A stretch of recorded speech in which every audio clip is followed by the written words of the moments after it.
This is Rob Tebbutt for Boxing Social in association with Betfred. Delighted to be joined by Shelly Finkel, manager of Deontay Wilder. Shelley, how you doing? Nice to hear from you. I'm good, thank you, and hopefully you are too.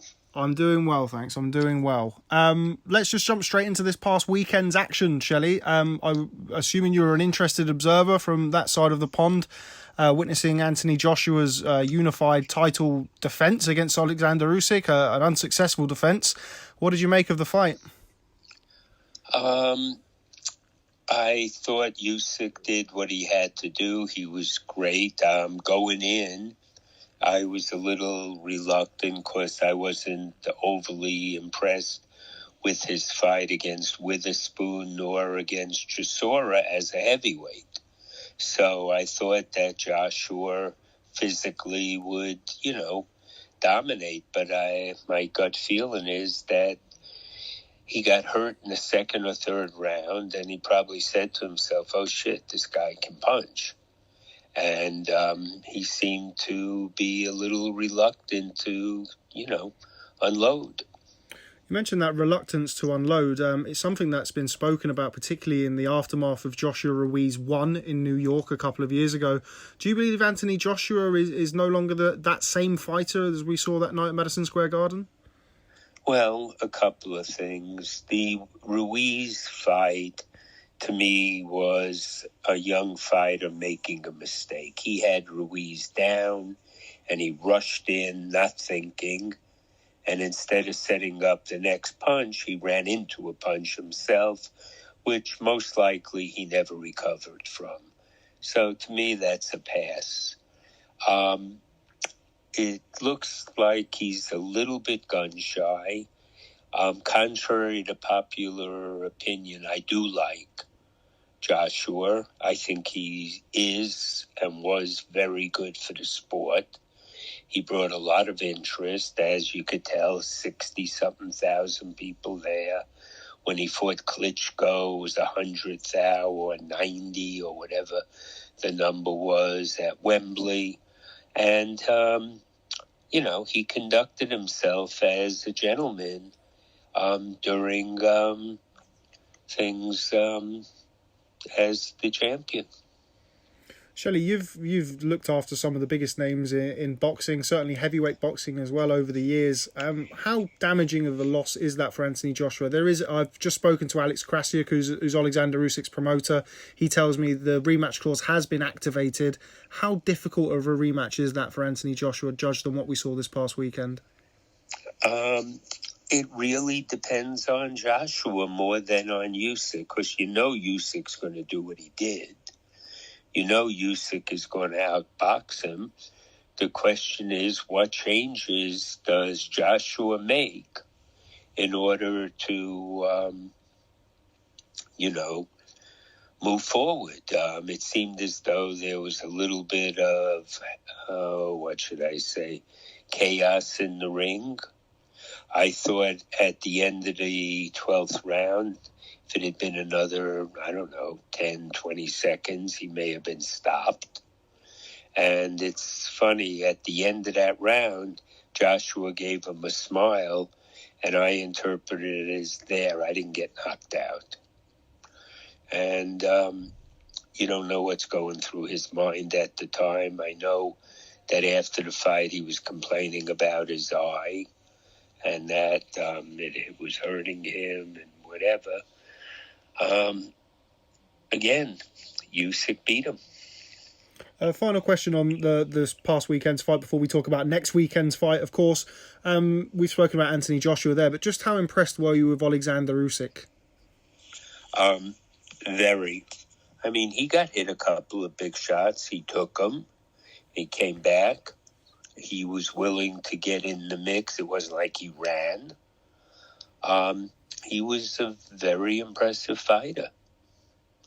I, going in, thought that the size of Joshua would overcome that. And I believe that's the key for him to win the next fight. There's talk after the fight of Oleksandr Usyk being compared to somebody that you know very well, a certain Evander Holyfield. What do you make of those comparisons? look, he's accomplished what Evander accomplished. Very different style, but both great fighters in their prime. Moving on to next weekend, Deontay Wilder versus Tyson Fury, the trilogy bout. I just spoke to you briefly before we started recording. I'm not going to be there. I was at the first two fights, so I'm devastated not to be there next weekend.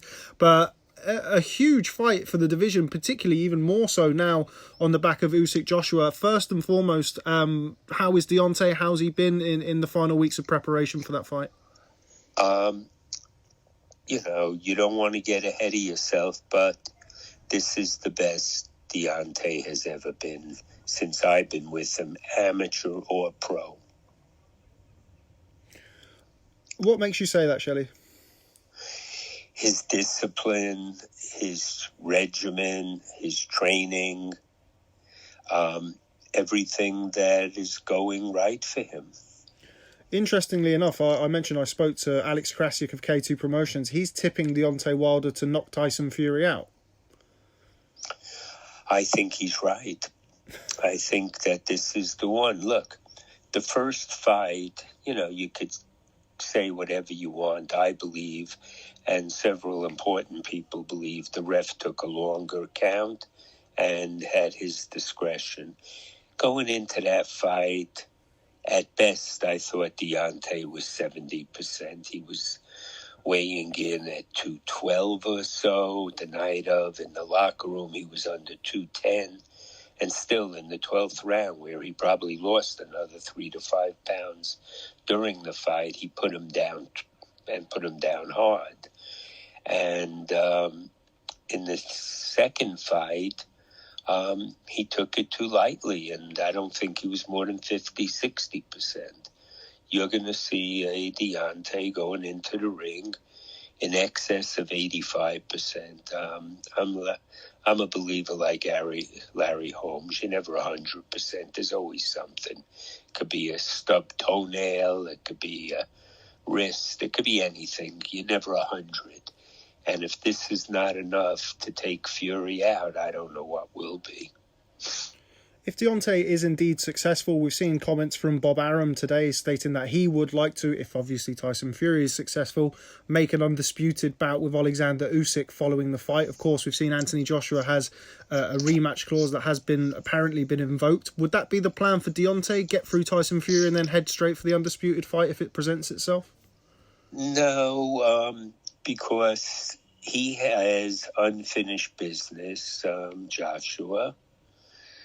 And that will take him into next year. The fight's not going to happen before that. And we're only fighting a week after. I don't want to get ahead of myself. Let Deontay win, as I believe he will. And then we'll see what we're looking at for the first quarter to half of 2022. But at this moment, it won't be Joshua or Usyk because they're going to be dancing with each other. Okay, Shelly. Final question. I do appreciate your time. I haven't spoken to you since the rematch about the allegations and the comments from Deontay Wilder leveled at Tyson Fury in his camp. I just wanted to get your thoughts on that. Some of the allegations or some of the excuses that have come out after the fight were quite shocking. And just wanted to get your thoughts and opinion on that. Well, there's a lot that's gone down. A lot's emotional. Did Fury cheat? I don't know. I don't want to ever accuse someone of cheating. That's a big thing. Was there some dirty tactics? I think on some footage you can see elbows and stuff. But I believe if Deontay was 85-90%, he would have won then too. Fury said in the second round he got hit by a right hand of Deontay's, and that he thought was going to drop him. And that was the Deontay off balance in a corner. And if that was the punch that landed from the Deontay that's going to go in on the 9th, it would have been over. And so much has happened since then with changing of trainers. The going to the arbitration to get what was rightly Deontay's, and the arbitrator agreed with that. Fury getting sick, pulling out with COVID. And here we are 11 days before, and I just am on everyone every day to stay safe, avoid certain crowds, don't go out that you don't need to right now. It's only 11 days. Make sure everyone around you, if they're not vaccinated, they're masked. Just a lot of things. Sure. I just want to go back on something you said there, Shelley. You said that you don't want to accuse Tyson Fury of cheating. Namely, the one allegation that I would like your opinion on, as somebody who is so experienced in the sport, worked with various different commissions across the United States and indeed the world, is the glove allegations. Do you believe there's any foundation to that? It seems to me that Tyson was wearing horsehair gloves that appear to have been misconstrued, potentially at least, as loaded gloves or improprieties with the padding. What's your feeling on that? I can only judge by what I've seen in photos. And, the commission didn't do anything. I don't want to debate the past. You can't change it. We'll be very careful looking at everything going into this fight. And, that's really all we can hope for. I know that Deontay is looking to reclaim his title, reclaim it in a devastating fashion. Fury can say everything he wants. In 11 days, we're going to find out. We certainly are, Shelley, and I will be watching from the UK at 5 o'clock in the morning instead of being ringside. Very best of luck to Deontay, as well as obviously Tyson Fury and co. Ahead of next weekend. Thanks very much for speaking to Boxing Social and giving us your time. Shelley, always a pleasure. Thank you, Rob. You have a good day.